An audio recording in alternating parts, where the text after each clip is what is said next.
নির্বাচনের ব্যাপারে আমি আগেও বলেছি, আবারও বলছি, আমরা চাই আগামী নির্বাচনটি বাংলাদেশের ইতিহাসে সবচেয়ে অবাধ, সুষ্ঠু ও গ্রহণযোগ্য নির্বাচন হবে।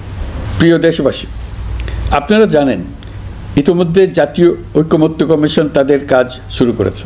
6টি সংস্কার কমিশনের 166টি সুপারিশ ও পূর্ণাঙ্গ প্রতিবেদন সহ 38টি রাজনৈতিক দলের কাছে চিঠি দেওয়া হয়েছে। ইতিমধ্যে রাজনৈতিক দলগুলোর সঙ্গে বৈঠক শুরু হয়েছে। দেশের রাজনৈতিক দলগুলো খুবই ইতিবাচকভাবে সংস্কার কাজে সাড়া দিয়েছেন, তাদের মতামত তুলে ধরছেন। কোন রাজনৈতিক দল কোন কোন সংস্কার প্রস্তাবে একমত হয়েছেন, কোনটিতে দ্বিমত হয়েছেন, সেসব তারা জানাচ্ছেন। এটা আমাদের জাতির জন্য অত্যন্ত সুখকর বিষয় যে প্রতিটি রাজনৈতিক দল সংস্কারের পক্ষে মত দিচ্ছেন। ঐকমত্য কমিশনের মাধ্যমে সকল রাজনৈতিক দলের মতামত নেওয়ার কাজ এখন চলমান আছে। কমিশনের লক্ষ্য যে সকল বিষয়ে রাজনৈতিক দলগুলো একমত হবেন সেগুলো চিহ্নিত করা এবং তার একটা তালিকা প্রস্তুত করা। যে সকল দল এতে একমত হয়েছেন তাদের স্বাক্ষর নেওয়া। এই তালিকাটাই হবে জুলাই চার্টার বা জুলাই সনদ। আমাদের দায়িত্ব জাতির সামনে পুরো প্রক্রিয়াটা স্বচ্ছভাবে তুলে ধরা এবং প্রক্রিয়া শেষে নির্বাচনের আয়োজন করা। নির্বাচনের ব্যাপারে আমি আগেও বলেছি, আবারও বলছি, আমরা চাই আগামী নির্বাচনটি বাংলাদেশের ইতিহাসে সবচেয়ে অবাধ, সুষ্ঠু ও গ্রহণযোগ্য নির্বাচন হবে। এই জন্য নির্বাচন কমিশন সব ধরনের প্রস্তুতি নিতে শুরু করেছে। রাজনৈতিক দলগুলো ব্যাপক উৎসাহ উদ্দীপনায় নির্বাচনের জন্য তৈরি হতে শুরু করবে বলে আশা করছি।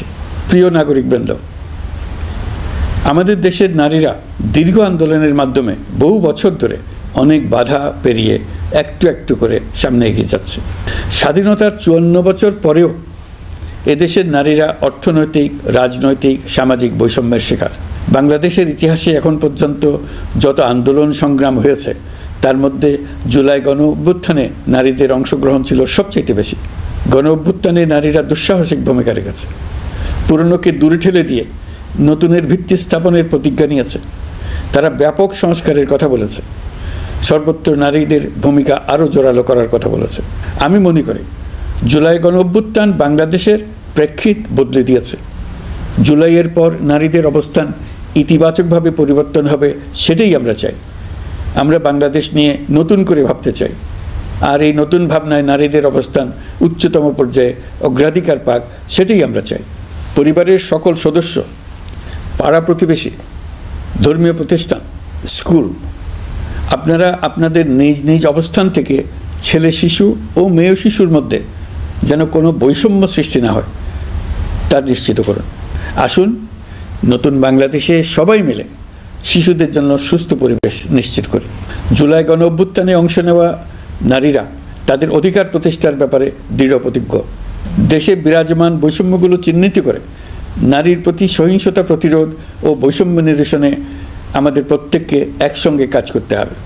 নারীর প্রতি বিদ্বেষমূলক কথাবার্তা, নারীকে খাটো করে রাখার প্রবৃত্তি যারা ধারণ করে তাদের বিরুদ্ধে সামাজিক আন্দোলন গড়ে তোলা প্রয়োজন। আধুনিক প্রযুক্তি সকল প্রকার বাধা ভেঙে দেওয়ার মহাশক্তি আমাদেরকে দিয়েছে। সেই বাধা যত শক্তই হোক, যত উঁচুই হোক, সকল দূরত্ব গোছানোর জন্য প্রযুক্তিকে অবশ্যই যেন আমরা ব্যবহার করতে আরম্ভ করি।